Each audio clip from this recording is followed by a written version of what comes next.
There are still people out there who think that Hollow Ichigo was genuinely trying to murder Ichigo throughout Bleach. Despite the 1000 Year Blood War arc having animated the Blade is Me moment, I'm still seeing takes that completely miss what Kubo was trying to do with this character. Hollow Ichigo, or White as he is also known as, was never actually trying to kill Ichigo. While yes, he looked absolutely psychotic for the majority of the series, but his words and actions are two very different things. If you pay attention to what White does instead of just what he says, the entire narrative flips on its head. In the final arc of the series, we learned that Ichigo's inner hollow was his true Zanpakutō spirit from the very beginning. Every single time that he had showed up threatening to devour Ichigo's soul, he was actually teaching him how to survive. Every time that he took over Ichigo's body, which had looked like a hostile possession, was in actuality White saving Ichigo's life when Ichigo himself couldn't get the job done. Ichigo's inner hollow spent the majority of the series looking like a villain, when he was genuinely trying to keep Ichigo alive. Old Man Zangetsu, on the other hand, the wise, calm, fatherly figure that everyone had trusted, was actively suppressing Ichigo's powers because he didn't want Ichigo walking the path of a Shinigami at all. In this video, I'll be uncovering the truth of Hollow Ichigo and trying to understand everything that we know about his psyche. Let's first go over the origins of White. Aizen, along with Tozen, had created White as their first experimental hollow using the souls of Shinigami. This was a prototype which Aizen had called a failure. White was covered in jet black armor with a white mask. Aizen noted the irony: despite his dark exterior, what lay within was purely white. He was basically a newborn entity that was operating entirely on instinct with no understanding of the world beyond survival. When White attacked in Naruki City, he went after Isshin and eventually bit Masaki before she destroyed his head with a Quincy arrow. In this moment, White didn't just die, he self-destructed and entered the soul of Masaki, beginning the process of holification. During this process, Masaki experienced something profound. She described falling down a peaceful, dark, lonely hole, stating that she wasn't scared because she knew somebody down there needed her. That somebody was in fact the Hollow White. Trapped in that dark abyss, alone and isolated, White was saved from his loneliness by the presence of Masaki. When Urahara created the special Gigai that had bound Isshin's soul to Masaki's and White's, it created a reishi connection which linked all three of them together. This bond meant that White could potentially share in Masaki's emotions, her joy, her warmth, her love for her family. For a being who had only known instinct and isolation, suddenly experiencing this human connection and care would have been truly transformative. When Ichigo was born, some or all of White had transferred from Masaki to him, fusing with his inherited Shinigami powers from his father. White had a front row seat to everything. He witnessed Masaki's love for her son, he potentially felt her emotions through their blood, and when Masaki died protecting Ichigo, White was there for that moment too. This wasn't just a mindless hollow that happened to become Ichigo's Zanpakutō. This was a being who learned what love and protection looked like from Masaki herself, and then had dedicated himself to protecting her son. This added context does reframe the relationship between Hollow Ichigo and Ichigo. White's aggressive protection of Ichigo isn't just instinct, it's a devotion that was created from the connection that he had with Ichigo's mother. When he tells Ichigo that he wants to protect him during the Fate Karakura Town arc, when he intervenes to save his life on multiple occasions, he's honoring the woman who saved him from eternal loneliness. Masaki protected Ichigo with her life, and White took on the same role, even if his methods were harsh and his appearance was terrifying.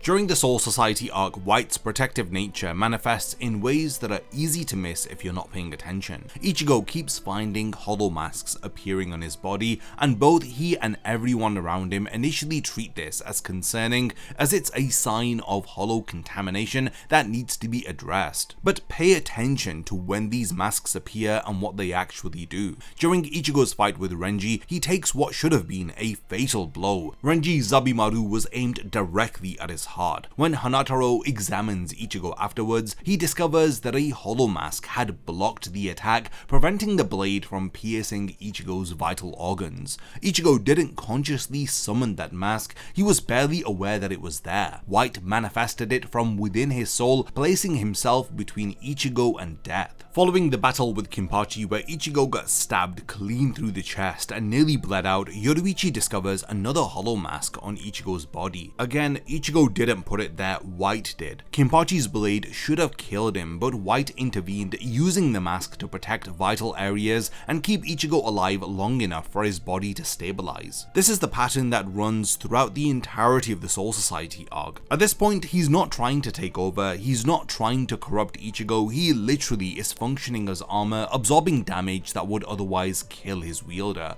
And nobody recognizes this for what it is, because everyone, including Ichigo, assumes hollow influence is inherently bad. The Byakuya fight makes this pattern explicit when Ichigo's Bankai starts overwhelming his body, when his spiritual pressure begins crushing him and slowing him down to the point where Byakuya can pin him with Senbonzakura and prepare a killing blow. Ichigo's body freezes in fear. In that moment of terror, he begs his body to move as he is desperate to survive, and his body responds, but it is his inner hollow who answers this request. He catches Byakuya's blade mid-swing and states plainly, "I can't allow you to die." Hollow Ichigo then proceeds to fight Byakuya directly, demonstrating techniques that Ichigo hadn't mastered, as he was using the Bankai of Tensei Zangetsu in a completely different way, and even unleashing a holified Getsuga Tensho with devastating accuracy when Ichigo forcibly wrestles back control over his body and rips off the hollow mask. White is frustrated because he was genuinely trying to help them win. This wasn't an enemy seizing an opportunity for a takeover, this was a Zanpakutō spread taking control because his wielder was about to get them both killed. White had told Ichigo the truth from the very beginning multiple times, but Ichigo didn't believe him. During the Kenpachi fight, Ichigo enters his inner world and meets White for the very first time. His inner hollow introduces himself by calling Ichigo his partner.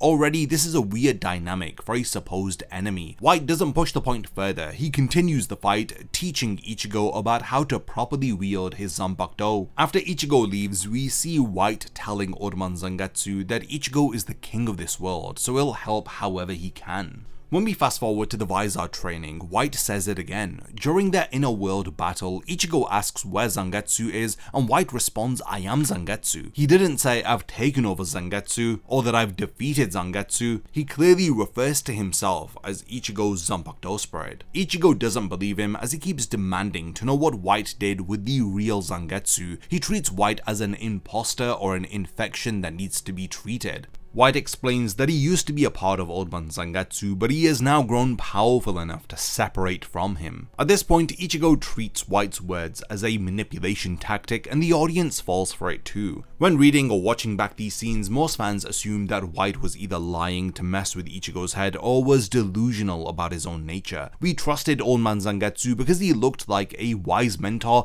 and spoke in calm, reassuring tones. White looked like a psychotic villain and spoke in aggressive, threatening language. Of course we believed Old Man Zangetsu over White. When Ichigo enters his inner world to learn the final Getsuga Tensho, we see White merge with the manifestation of Ichigo's Quincy powers. Merged holified Tensei Zangetsu admits that he wanted to protect Ichigo. This truth was drip-fed to us, but it took us until the 1000-Year Blood War arc for us to truly understand what they meant by this. White doesn't just randomly show up whenever he feels like it. His interventions follow some specific triggers that reveal his actual purpose. The first trigger is related to Ichigo being unconscious or about to die. Against Byakuya, Ichigo's body froze in fear and he was about to be executed. White took over. Against Ukiura, Ichigo literally died. He had a hole through his chest and life had left his eyes. White resurrected him and took over. The consistent thread is that White only assumes full control when Ichigo's consciousness is either compromised or completely gone.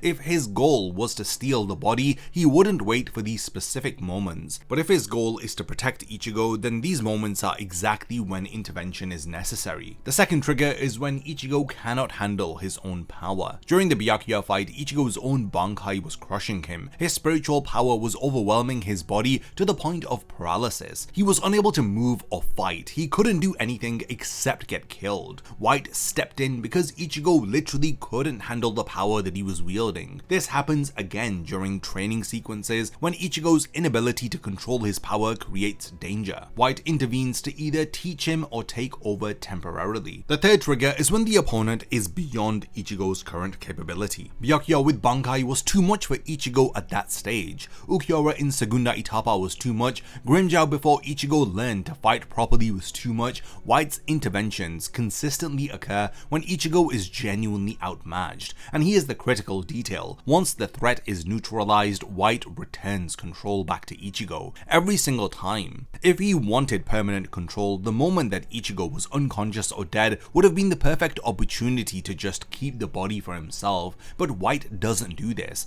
He defeats the threat and gives back control. The fourth and final trigger in this pattern is Ichigo's fear or hesitation, which creates a fatal opening for his opponent. Against Yami and Ukiura early in the Arrancar arc, White started interfering mid-battle, causing Ichigo's spiritual pressure to fluctuate wildly. Ukiura even comments on this, noting that at its peak, Ichigo's power exceeds his own, but the instability makes it unreliable. What is causing this instability? It is in fact Ichigo's fear of White himself. His terror of losing control creates the very openings that make losing control necessary. It is a bit of a self-fulfilling prophecy. Ichigo rejects White, which makes White's forceful interventions inevitable. This pattern does prove that White isn't acting out of malice or opportunism. He is acting on protective instinct with clear rules of engagement. He protects when Ichigo cannot protect himself, he teaches when Ichigo needs to learn, he takes over when death is imminent, and he gives back control once the crisis is over. This is not how a villain behaves. The Vastalore transformation against Ukiura is the most extreme example, but it follows the same pattern. Ichigo was dead. The consciousness that would normally maintain control didn't exist anymore. White took over in full hollow form, regenerated the fatal wound, destroying the threat, and then, after Ukiura was defeated and the immediate danger passed, he relinquished control back to Ichigo's returning consciousness. Even in his most powerful, unrestrained form, White's actions had served the survival of Ichigo. This now brings us to the Visard training, where Ichigo's fundamental misunderstanding of White's nature causes the most damage, and why the training methodology itself of the Visards reinforces the wrong lesson for Ichigo. When Ichigo seeks out the Visards for help to control his inner hollow, their approach is based on their own experience. They view hollow powers as something external which had invaded them. This is something that needs to be subjugated and dominated in order to prevent it from taking over. The Visards had hollow powers forced upon them through Aizen's experiments that we learn about in the Turn Back the Pendulum arc. Their hollow powers were as a result of external infection. The subjugation model of the Visards makes sense for them because they are forcing an invasive presence into submission. Ichigo's entire situation is different. White isn't an external infection or an invasive presence. He's been a part of Ichigo since birth. He fused with Isshin's Shinigami powers at conception, making him an intrinsic component of Ichigo's soul from the beginning. White is as much as a fundamental part of Ichigo as his Quincy powers from Masaki or his Shinigami powers from Isshin. You cannot subjugate a part of yourself without creating internal conflict, which is ultimately going to weaken you. The Visard training approach reinforced Ichigo's view of White as an enemy to be defeated, rather than a part of himself to be integrated and accepted. They had him enter his inner world and battle White for dominance, treating victory as control, and Ichigo did win that battle as he stabbed White and earned his temporary acknowledgement as king, and he gained the ability to manifest a hollow mask for longer periods of time. But look at what this control actually achieved. He got a time-limited hollow mask, constant internal struggle that created spiritual pressure fluctuations, and a relationship with his own power source based on dominance and fear rather than cooperation and acceptance. Ichigo could use some of White's power, but only by force, only temporarily, and always with this underlying terror that White would take over the minute that Ichigo would show any sign of weakness. Compare this to what happens when Ichigo accepts both White and Old Man Zangetsu as parts of himself during the 1000-Year Blood War arc. His dual Zanpakutō Zanpakutō with White as the larger blade gives him immediate access to all of his powers without time limits, without internal struggle, without the constant fear of losing control. His Horn of Salvation form manifests hollow characteristics, while Ichigo remains fully conscious and in control because he no longer is fighting against that aspect of himself. The Visard training taught Ichigo to be at war with himself, and that war weakened him for the entire Arrancar arc. Every time his confidence wavered, White could seize control because the subjugation model created a hostile relationship where one side had to be dominant over the other. White was literally playing the same game as Ichigo. True strength in fact comes from integration, from accepting White as Zangetsu rather than viewing him as an enemy wearing Zangetsu's mask. Shinji and the others meant well, but their methodology was fundamentally flawed for Ichigo's specific situation. They taught him to control a hollow. What he actually needed was to accept his Zanpakutō. That distinction makes all of the difference, and Ichigo paid the price for that mistake throughout his battles with the Espada in Hueco Mundo, and even during the Fate Karakura Town arc. Let's now examine White as a teacher. His training methods are absolutely brutal, there's no doubt, and this is not an accident. It's specifically calibrated to address Ichigo's biggest weakness. In Bleach, Ichigo's fatal flaw is hesitation. He overthinks and he tries to reason with enemies who have no interest in reason. He holds back his power because he's afraid of losing control. Against genuinely ruthless opponents like Ulquiorra or Grimmjow or Noitra, these tendencies are going to get him killed. White knows this because White is literally the embodiment of Ichigo's combat instincts. He represents everything Ichigo suppresses, that bloodlust, the killer instinct, the willingness to do whatever it takes to win. So White doesn't coddle Ichigo. He doesn't give him gentle encouragement and hope that Ichigo figures it out eventually for himself. White manifests as a legitimate threat. He's positioned himself as the future opponents that Ichigo is going to face. While attacking Ichigo in his inner world, he forces him to fight seriously or die. During the Visard training, White destroys Ichigo's sword, stabs him through the stomach, and verbally tears apart his entire fighting philosophy. You fight with your head instead of your instincts. You're trying to cut them with a sheathed sword. White forces Ichigo to confront his own weakness by embodying the predator instinct that Ichigo refuses to acknowledge in himself. The King of the Horse speech perfectly sums up White's philosophy. He asks what makes one being the king and the other the horse when they're equal in form, ability, and power. His answer is instinct, the insatiable hunger for battle, the killer instinct that refuses to hesitate, the ruthless drive to destroy any threat. He criticizes Ichigo mercilessly. You try to reason with enemies. You fight with logic instead of instinct. You're trying to defeat them with a sheathed sword, and that approach will get us both killed. White's training works. After getting absolutely destroyed by him, Ichigo has that vision of Kinpachi, who tells him that warriors born with a desire to fight will always seek battle. It's how they gain power. That revelation is the breakthrough that Ichigo needed. He grabs the sword impaling him, pulls it out, and stabs White in return. His inner hollow's response is, "Looks like your instincts aren't completely gone. You got me. I have to recognize you as the king for now." White is satisfied. The lesson landed. Ichigo finally accessed that killer instinct that he'd been suppressing. Before this training session wraps up, White explicitly warns Ichigo, "If you really want to control my power until our next meeting, make sure you don't get killed." If White genuinely wanted to take over Ichigo's body, Ichigo dying would have been the perfect opportunity for a full body takeover. A dead or near dead Ichigo has no consciousness to resist, but White tells him not to die. He threatens to take over if Ichigo shows weakness, yes, but he also tells Ichigo to stay alive. White's actual goal is to keep him alive. The threat to take over is just the stick White uses to make sure that Ichigo never gets complacent. White's lessons helped Ichigo. Against Grimmjow, who just wants to fight and prove his strength, reasoning accomplishes nothing. Against Ulquiorra, who completely is detached and nihilistic, appealing to his emotions or even presenting him with logic is worthless. Against Noitra, who is seeking death in battle, if you were to hesitate against an opponent like this, then you're his prey. White knew Ichigo would face enemies like this, and soft teaching methods wouldn't prepare him for them. During Ichigo's final Getsuga Tensho training, when merged holified Tenza Zangetsu stabs him with his own blade, we see his Zanpakutō spirit crying, openly weeping while teaching Ichigo the technique that will strip him of his Shinigami powers forever. Through those tears, he confesses the truth that's been there all along. What I wanted to protect was you, Ichigo. Not that I wanted to steal, not what I wanted to devour, not what I wanted to control. The key word is protect. That is the goal of Ichigo's inner spirits. This moment reveals how both of his Zanpakutō spirits were working together for the same goal of caring for Ichigo. There is a bit of a difference in their methodology. The manifestation of his Quincy powers, Odoman Zangetsu, wanted to suppress Ichigo's powers to keep him away from danger, which he would have faced if he went down the path of a Shinigami. While on the other hand, his inner Hollow wanted Ichigo to control his powers in order to help him survive that danger. Both spirits were motivated by a desire to protect Ichigo, and when they finally worked together, teaching him the final Getsuga Tensho, it represented both aspects of his power united